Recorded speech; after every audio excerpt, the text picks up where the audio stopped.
আল্লাহ তাআলা ডাক দিয়া বলেন, ও মানুষেরা, আমি আল্লাহ তাআলা তোমাদেরকে দুইটা জাতি হিসাবে প্রেরণ করেছি।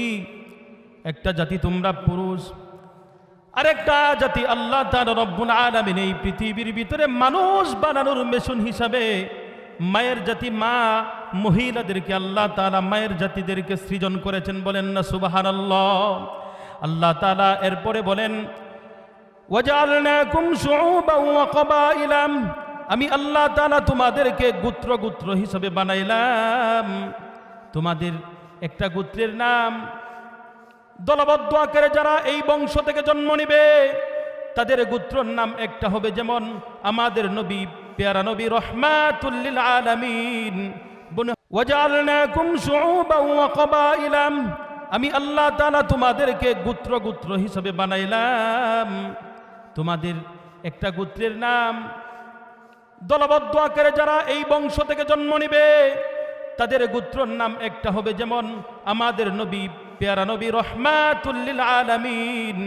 বনু হাশিম গোত্রের মানুষ, তিনাকে হাশিমি বলা হয়। মুসলমান বাবাজিরা, ইয়াকুব আলাইহিস সালাতু ওয়াস সালামের পরম্পরা বংশ অনুযায়ী যারা এই পৃথিবীর ভিতরে জন্ম নেবে তাদেরকে ইসরাইল, বনু ইসরাইল বলা হয়। ঠিক তেমনি ভাবে এই পৃথিবীর ভিতরে কিছু মানুষ আছে শিকদার বংশের মানুষ। আল্লাহ বলেন কিছু মানুষ আছে ব্যাপারী বংশের মানুষ। আল্লাহ তাআলা এই পৃথিবীর ভিতরে আরেকটা গোত্র দিয়েছেন তালুকদার বংশ, তালুকদার বংশের মানুষ। আল্লাহ বলেন এমনটি কি জন্য করলাম মুসলমানেরা রে, ভালো করে শুনে রাখো, লিতাআরাফু। আল্লাহ তাআলা আমরে গায়েবের সিগা ব্যবহার করে বলেন যাতে করে তোমরা পরস্পরকে চিনতে পারো, জানতে পারো। এভাবে বংশের পরিচয় দিয়া দিয়া এই পৃথিবীর ভিতরে আমি আল্লাহর দেওয়া নিয়ামতগুলোকে উপভোগ করতে পারো। বলেন না সুবহানাল্লাহ। আল্লাহ তাআলা রব্বুল আলামিন পুরুষ বানাইছেন, তার সাথে সাথে পুরুষের প্রয়োজন মিটানোর জন্য আল্লাহ তাআলা মহিলাদেরকে বানাইছে। মুসলমান বাবাজিরা, আল্লাহ তাআলা মহিলাদেরকে বানাইছে মহিলাদের প্রয়োজন সারার জন্য। আল্লাহ তাআলা তাদের জীবন সঙ্গী হিসাবে পুরুষদেরকেও সৃজন করে দিয়েছে। বলেন না সুবহানাল্লাহ। আল্লাহ বলেন এক আয়াতের ভিতরে, হুন্না লিবাসুল লাকুম ওয়া আনতুম লিবাসুল লাহুন। হে পুরুষেরা, তোমাদের পোশাক হিসাবে আমি আল্লাহ তাআলা মহিলাদেরকে বানাইলাম। ও পুরুষেরা, তোমাদের পোশাক হিসাবে তোমাদেরকে পরিমিত রাখার জন্য, শান্ত রাখার জন্য, তোমাদেরকে সুন্দর করে এই পৃথিবীতে সম্মানসূচক ডাকার জন্য, আদর আপ্যায়ন করার জন্য আমি আল্লাহ তাআলা তোমাদের নেগেটিভ, তোমাদের পোশাক আমি আল্লাহ তাআলা মহিলাদেরকে বানাইলাম। সুবহানাল্লাহ। আল্লাহ তাআলা বলেন, ওয়াজআলনাকুম শুউবান ওয়া ক্বাবাইল, আমি আল্লাহ তাআলা তোমাদেরকে বংশ মর্যাদা দিয়া গোত্র হিসাবে, গোত্রব্যাপী আমি আল্লাহ তাআলা বানাইলাম। পৃথিবীর ভিতরে নিয়ম হলো, কোনো ব্যক্তি যখন শিকদার বংশের বড় লোক, ধনী পরিবারের মানুষ হয়, মানুষ তাদেরকে সম্মানের চোখে দেখে, তাদেরকে বিচার সালিশে ডাকে, আদর আপ্যায়ন অনুষ্ঠানের ভিতরে দাওয়াত দেয়। বাবা ঠিক না বেঠিক? মুসলমান বাবাজিরা, আল্লাহ বলেন আমি আল্লাহ তাআলা গোত্রব্যাপী বানাইলাম, লিতাআরাফু, যাতে করে তোমরা পরস্পর বংশগত অবস্থানগুলা জানতে পারো। মুসলমান বাবাজিরা, কেউ যদি তালুকদার বংশের হয়, তার গাড়ি নাই, বাড়ি নাই, তেমন চাকুরির মোটা অঙ্কের বেতন পায় না, তাকে মানুষ সম্মান করে না। বাবা ঠিক না বেঠিক?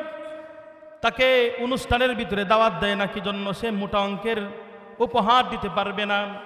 আল্লাহ পাক রব্বুল আলামিন বলেন আমি আল্লাহ পুরুষ বানাইলাম, মহিলা বানাইলাম, পুরুষ এবং মহিলাদের পরিচয়ের জন্য আমি আল্লাহ তাআলা বংশ দিলাম, গোত্র দিলাম। মুসলমান বাবাজিরা, আল্লাহ তাআলা এই আয়াতের শেষ অংশে বলেন, ইন্নামা আকরামাকুম ইনদাল্লাহি আতকাকুম। ও দুনিয়ার মানুষ, শুনিয়ে রাখো, যেই বংশের হোক না কেন, যদি একজন মানুষ তালুকদার বংশের হয়, তার বাড়ি গাড়ি, অনেক সম্পদের অধিকারী, সে অনেক সম্পদের অধিকারী হয়ে যায়। চাই একজন মানুষ শিকদার বংশের হোক, সে যদি টাকা পয়সার অধিকারী না হয়, টাকা পয়সা কম থাকে, বাড়ি গাড়ি কম থাকে, ও দুনিয়ার মানুষেরা, ও মুসলমান বাবাজিরা, আল্লাহ বলেন এগুলা আমার কাছে দামি নয়, এগুলা আমার কাছে বেশি দাম পাবে না। এগুলা আমার কাছে বেশি দামি হতে পারবে না। শুনিয়া রাখো, বুঝিয়া রাখো, আল্লাহ বলেন আমি আল্লাহ তাআলা তোমাদের জন্য মর্যাদার আসনগুলা রেখেছি ওই সমস্ত ব্যক্তিদের জন্য যারা আমি আল্লাহর কাছে সবচেয়ে আমার আইনগুলা মেনে আমার কাছে আসবে। সুবহানাল্লাহ। ইন্নামা আকরামাকুম ইনদাল্লাহি আতকাকুম। ও দুনিয়ার মানুষ, ইন্নামা আকরামাকুম, অবশ্যই তোমাদের জন্য আমি আল্লাহ তাআলা মর্যাদা রেখেছি। তোমাদের মর্যাদা আমি আল্লাহর কাছে ওই সমস্ত ব্যক্তিদের জন্য যারা আতকাকুম, তোমাদের ভিতর থেকে বেশি তাকওয়াওয়ালা, বেশি আমার হুকুম মান্যওয়ালা, নবীর তরিকা বেশি আদায়কারী, ইতাআতকারী, নবীর তরিকা অনুযায়ী চলনেওয়ালা, সেই সমস্ত ব্যক্তিদের আমি আল্লাহর কাছে সবচেয়ে উচ্চ মর্যাদা। বলেন না সুবহানাল্লাহ। মুসলমান বাবাজিরা, এই বিষয়টা যদি আমরা সাহাবীদের জামানায় লক্ষ্য করি তাহলে এই আয়াতের তর্জমাটা আরো স্পষ্ট ক্লিয়ারলি বোঝা যায়। যেমন সাহাবায়ে কেরাম রাসূল আকরাম সাল্লাল্লাহু আলাইহি ওয়াসাল্লামকে অনুকরণ করেছেন, মেনেছেন। যারা যত মেনেছেন তিনারা আল্লাহর কাছে তেমন দামি হয়ে গেছেন। সুবহানাল্লাহ। আপনারা কি বেলাল এর নাম শুনছেন? বেলাল রাদিয়াল্লাহু তাআলা, তিনি হাবশী দেশের মানুষ ছিলেন। তিনাকে বেলালে হাবশী বলা হতো। সেই বেলাল কুচকুচে কালো, হাবশা দেশের মানুষ কালো হয়। তিনার নাকটা চেপটা ছিল, ঠোঁটগুলা মোটা মোটা ছিল, চেহারার গঠন ভালো ছিল না, দেখতে তিনাকে সুন্দর দেখাইতো না। কিন্তু তিনি নবীজি রহমাতুল লিল আলামিনের অনুসরণ করিয়া করিয়া তাকওয়া হাসিল করেছেন। তাকওয়া হাসিল করার কারণে আল্লাহ তাআলা রব্বুল আলামিন এই জমিনের ভিতরে তিনাকে অনেক ভালোবেসেছেন। সুবহানাল্লাহ। মুসলমান বাবাজিরা, তাকওয়া যারা অর্জন করেছে তারা আল্লাহর কাছে দামি হয়েছেন। এই বিষয়টা বুঝাইতে যাইয়া বেলাল রাদিয়াল্লাহু তাআলা আনহুর জীবনের দিকে যদি লক্ষ্য করেন, বেলালে হাবশী রাদিয়াল্লাহু তাআলা আনহু তিনি রহমাতুল লিল আলামিনের পদঙ্ক অনুসরণ করতেন। রহমাতুল লিল আলামিন যেই দিকে যাইতেন, বেলালে হাবশী রাসূলের সামনে সামনে হাঁটতেন। যেদিকেই যাইতেন মদিনার অলিতে গলিতে নবীজির সাথে যাইয়া তিনি সামনে সামনে হাঁটতেন। মুসলমান বাবাজিরা, এর অর্থ হলো তিনি বলতেন ইয়া রহমাতাল লিল আলামিন, নবী হে, কাফের বেঈমান মুশরিকেরা উত পেতে বসে থাকে আপনাকে আক্রমণ করার জন্য। কাফেরের মহিলারা মদিনার অলিতে গলিতে কাটা বিদ্ধ করে রাখে, গর্ত করে রাখে আপনাকে আক্রমণ করার জন্য। আপনি জানি আক্রান্ত হয়ে যান। ইয়া রাসূলুল্লাহ, ইয়া হাবিবাল্লাহ, আপনি আমার পিছনে হাঁটেন, আপনার সামনে সামনে আমি হাঁটিয়া হাঁটিয়া ওই কাঁটাগুলা এবং বড় পাথরগুলা যেগুলো আপনাকে আঘাত করবে এগুলাকে দূরে সরাইয়া দেয়, আর আপনি নিরাপদে হাঁটেন। সুবহানাল্লাহ। হযরত বেলাল হাবশী রাদিয়াল্লাহু তাআলা আনহু নবীজিকে মোহাব্বত করার কারণে আল্লাহর কাছেও তিনি দামি হয়ে গিয়েছিলেন। কেমন দামি হয়েছিলেন দেখেন। মসজিদে নবীর মুয়াজ্জিন বেলাল, তিনি নবীজি রহমাতুল লিল আলামিনের নামাজ এর এলানের দায়িত্ব নিয়েছেন। আজান দেন। বেলালের সুর কণ্ঠ ভালো না, চেহারা ভালো না, ঠোঁটগুলা মোটা মোটা, দেখতে বিশ্রী দেখা যায়, কালো দেখা যায়। তিনাকে সুন্দর গড়নের মানুষ হিসাবে আল্লাহ বানান নাই, তিনাকে সুন্দর দেখা যায় না। তিনি আজান দিচ্ছেন। কিছুদিন পর সাহাবায়ে কেরাম বললেন, ইয়া রাসূলুল্লাহ, ইয়া হাবিবাল্লাহ, মদিনার ভিতরে এমন মানুষ আছে যার কণ্ঠ ভালো, দেখতে সুদর্শন, সুপরিমিত অবস্থায় সে আল্লাহর জমিনে আল্লাহর মাখলুক হিসাবে চলাফেরা করে, তাকে সুন্দর দেখা যায় দেখতে। আপনি বেলালকে মুয়াজ্জিন থেকে আলাদা করে এমন মানুষকে আপনি মুয়াজ্জিন বানান যার কণ্ঠ ভালো, যাকে দেখতে সুন্দর দেখা যায়। বলেন না আল্লাহু আকবার।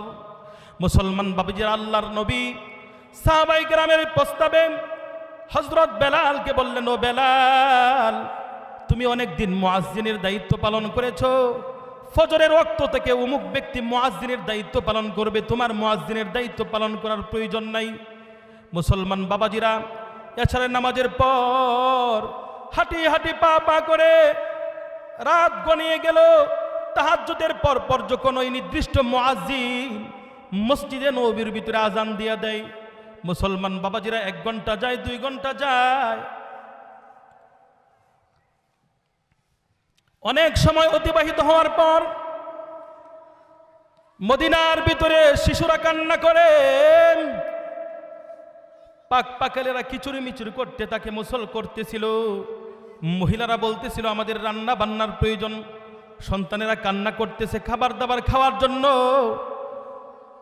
সকলেই ইতস্ততা বোধ করতেছিল। তিনারা সিদ্ধান্ত নিলেন, কি হয়ে গেল, আজকে তো পূর্ব দিগন্তে সূর্য দেখা যাচ্ছে না, দিন কি আজকে হবে না, এত সময় কেন লাগতেছে, সূর্য কেন উঠে না? সাহাবাই কেরাম আল্লাহর নবী রাহমাতুল লিল আলামিনের কাছে যায় বলেন, ইয়া রাসূলুল্লাহ, আজান দেওয়ার পরই তো কিছুক্ষণ, আধা ঘন্টা বা কিছুক্ষণ পর তো পূর্ব দিগন্তে সূর্য উদিত হয়ে যায়, আজকে তো সূর্য ওঠে না, কারণটা কি ইয়া রাসূলুল্লাহ, আপনি সমাধান দেন। মুসলমান বাবাজিরা, কিছুক্ষণ পর হযরত জিবরাইল আমিন আলাইহিস সালাতু ওয়াস সালাম রাহমাতুল লিল আলামিনের কাছে হাজির হয়ে বলেন, আল্লাহ আমাকে পাঠাইছে, ও দয়া নবী, আল্লাহ বলেন আজকে নাকি মসজিদে নববীর ভিতরে আজান হয় নাই। সুবহানাল্লাহ।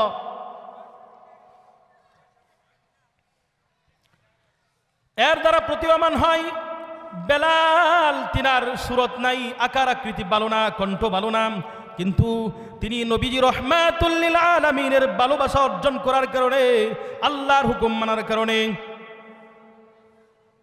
তিনি আল্লাহর কাছে এত প্রিয় হয়েছেন, জমিনের ভিতরে বেলাল আল্লাহর নামে ধ্বনি উচ্চারণ করে আজান দেয়।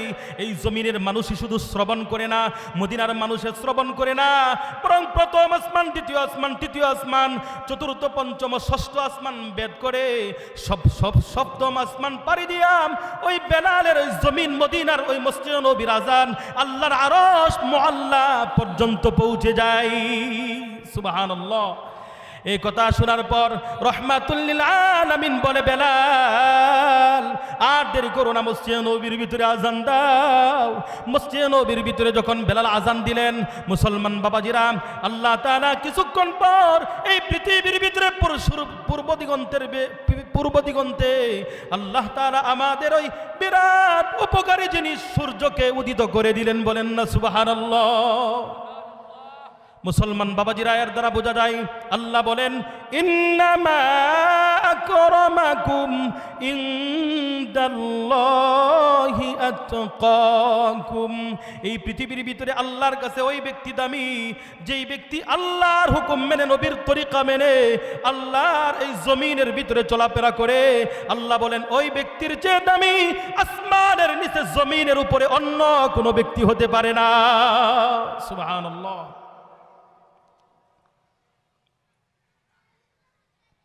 মুসলমান বাবাজিরা, বেলাল নবীজিকে মোহাব্বত করতেন, এত মোহাব্বত করতেন, ঘটনার ইতিহাসটা এই হাদিস সংক্ষেপ করে দিলাম। আল্লাহ নবী রাহমাতুল লিল আলামিন ইন্তেকাল করলেন, মদিনার ভিতরে কান্নার রোল পড়ে গেল। নবীজি রাহমাতুল লিল আলামিন জমিনের ভিতরে আছেন, এই অবস্থায় খলিফাতুল মুসলিমিন আবু বকর রাদিয়াল্লাহু তাআলা আনহু নির্বাচিত হলেন। নির্বাচিত হওয়ার পর রাসূল আকরাম সাল্লাল্লাহু আলাইহি ওয়াসাল্লামের লাশ মুবারককে দাফন করা হলো। সূর্য যখন অস্তমিত হয়ে যায়, নামাজের পরই বেলাল আবু বকরকে বলে, আবু বকর, খলিফাতুল মুসলিমিন, বিদায় দেন, মদিনার ভিতরে আমি থাকতে পারবো না, আমি এই মদিনা থেকে দূরে সরে যাব, কোথাও অন্য জায়গায় বসবাস করব, আমার রাহমাতুল লিল আলামিন এর ভালোবাসা লালন করব। সুবহানাল্লাহ। খলিফাতুল মুসলিমিন বলেন, হে বেলাল, তোমাকে কি কেউ কটু কথা বলেছে, নাকি গালি দিয়েছে, না অপমান করেছে, না টাকা পয়সার সমস্যা, কি জন্য তুমি মদিনার ভিতরে থাকবে না? হযরত বেলাল বলেন, আবু বকর খলিফাতুল মুসলিমিন, আপনারা সাহাবায়ে কেরাম আল্লাহর নবীর বেশি মর্যাদাশীল, আমার তেমন মর্যাদা নাই, কিন্তু নবীজির যেই ভালোবাসা আমার অন্তর হৃদয়ের গহীনের ভিতরে লালন করি, এই মুহাব্বত নিয়ে আমি মদিনার ভিতরে থাকতে পারবো না, আমার কলিজা ফেটে যাচ্ছে, মদিনার ভিতরে আমি আর থাকা সম্ভব না, আমি অন্য কোথাও যে বসবাস করব, ওখান থেকে নবীজির মুহাব্বতকে লালন করব এবং সুন্নত মোতাবেক চলবো। বলেন না সুবহানাল্লাহ। এক পর্যায়ে বেলালকে এভাবে পয়েন্টে কথায় আটকে দেওয়া হলো, তোমার যেই সমস্যা ওই সমস্যা আমি সমাধান করবো, এরপরেও মদিনার ভিতরে তোমার থাকতে হবে। হযরত বেলাল বলেন, আমি যেই শর্ত দিব ওই শর্ত যদি তোমরা মানতে পারো তাহলে অবশ্যই আমি মদিনার ভিতরে বসবাস করব। আবু বকর বললেন, বেলাল তোমার শর্তগুলো শুনতে পারি। হযরত বেলাল বলেন, আমার শর্ত হলো মদিনার অলিতে গলিতে যখন আমি হাঁটি, আমার রাসূল আমার সাথে চলাফেরা করেন, আর নবীজির সামনে সামনে আমি হাঁটি, বিভিন্ন আঘাতপ্রাপ্ত জিনিসগুলো আমি সরায়া দেই, নিরাপদে আমার নবী রহমাতুল লিল আলামিন মদিনার অলিতে গলিতে তিনি ইসলামের দাওয়াত দিতেন, আর মসজিদে নববীর ভিতরে আমি প্রতি ওয়াক্তে ওয়াক্তে আযান দিতাম, ওই আযানের পরপরই আমার রহমাতুল লিল আলামিন মসজিদে নববীর ভিতরে অবস্থান করতেন, আর আমি রহমাতুল লিল আলামিনকে দেখে দেখে আমি এই পৃথিবীর ভিতরে শান্ত হয়ে বসবাস করতাম। সুবহানাল্লাহ। বলো, এই মদিনার ভিতরে আমি থাকবটি, যখন আমি মদিনার অলিতে গলিতে হাঁটবো আমার নবীজিকে কে এনে দিতে পারবা? আমি মসজিদে নববীর ভিতরে আযান দিব, আযানের সময় আমার রহমাতুল লিল আলামিনকে মসজিদের ভিতরে কি তোমরা হাজির করতে পারবে? সুবহানাল্লাহ বলেন ভাই। তিনারা ব্যর্থ হয়ে গেলেন। বেলাল রাদিয়াল্লাহু তাআলা আনহু তিনি চলে গেলেন অন্য এলাকার ভিতরে। ওই এলাকার ভিতরে 1 মাস যায়, 2 মাস যায়, মুফাসসিরিনে কেরাম বলেন 5.5 মাস হয়ে গেল, প্রায় 6 মাস নবীজি রহমাতুল লিল আলামিন নাই, নবীজির মুয়াজ্জিন বেলাল নাই। মদিনার ছেলেপেলেরা বলে নবীজি নাই, তিনার মুয়াজ্জিনও নাই, তিনার সাথীও নাই।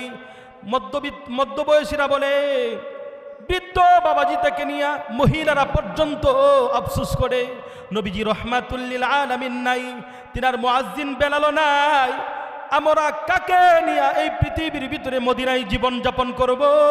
বেলাল যদি আসতো তাহলে মসজিদে নববীর ভিতরে তিনি আযান দিতেন, নবীজির কষ্টটা হৃদয় থেকে কিছুটাও হইলে লাঘব হইতো, আমরা শান্ত অবস্থানে মদিনার ভিতরে বসবাস করতাম। আহারে, বেলাল কোথায় চলে গেল?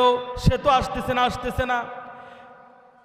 6 মাস যাওয়ার পর রহমাতুল লিল আলামিন বেলাল রাদিয়াল্লাহু তাআলা আনহুর ঘুমের ঘরে স্বপ্নে বলতেছেন, ও বেলাল, আবু বকর আমার শিওরে দাঁড়ায় আমাকে সালাম দেয়, ওমর আমার শিওরে দাঁড়ায় সালাম দেয়, সাহাবায়ে কেরাম আমাকে সালাম দেওয়ার জন্য প্রত্যেকটা মুহূর্তে মুহূর্তে আমার রওজা শরীফের কাছে দাঁড়ায় তারা দুরূদ শরীফ পাঠ করে সালাম প্রেরণ করে।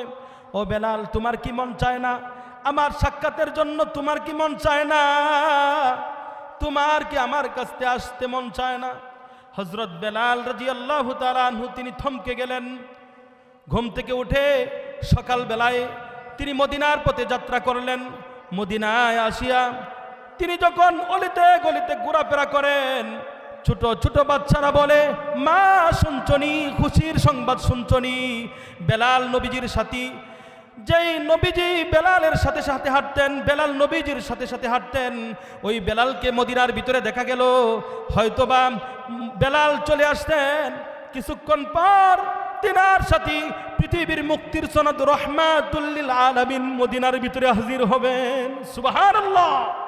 মুসলমান বাবাজিরা বেলাল মসজিদে গেলেন। মদিনার ভিতরে যখন এটা জানাজানি হয়ে গেল, মদিনার সর্বস্তরের মানুষ মসজিদে নববীর ভিতরে হাজির হয়ে বেলালকে বলে, ও বেলাল, জোহরের রক্ত হয়ে গিয়েছে, তুমি আজান দাও। মসজিদে নবীর ভিতরে নবীজি থাকা অবস্থায় যেই পরিবেশটা হতো, এই পরিবেশটা আমরা পরিলক্ষিত করব, মনকে সান্ত্বনা দিব। 6 মাস যাবত আমাদের মন ভালো লাগে না। হযরত বেলাল বলেন, না না, আমি আজান দিব না, আমি আজান দিলে আমি নিজেকে নিজে নিয়ন্ত্রণ করতে পারবো না। সকলেই আবদার করলেন। আবু বকর খলিফাতুল মুসলিমিন আবেদন করার পরেও ব্যর্থ হলেন। এই মুহূর্তে হাসান এবং হুসাইন রাদিয়াল্লাহু তাআলা আনহুমা, তিনারা দুইজন বেলালের বগলের নিচে আসিয়া বলতেছেন, ও নানার মুয়াজ্জিন গো, নানা থাকা অবস্থায় তোমার আজান শুনে আমরা মনে তৃপ্তি পেতাম, নানা আজকে নাই, তাই বুঝি আমাদেরকে আজান শোনাইবা না?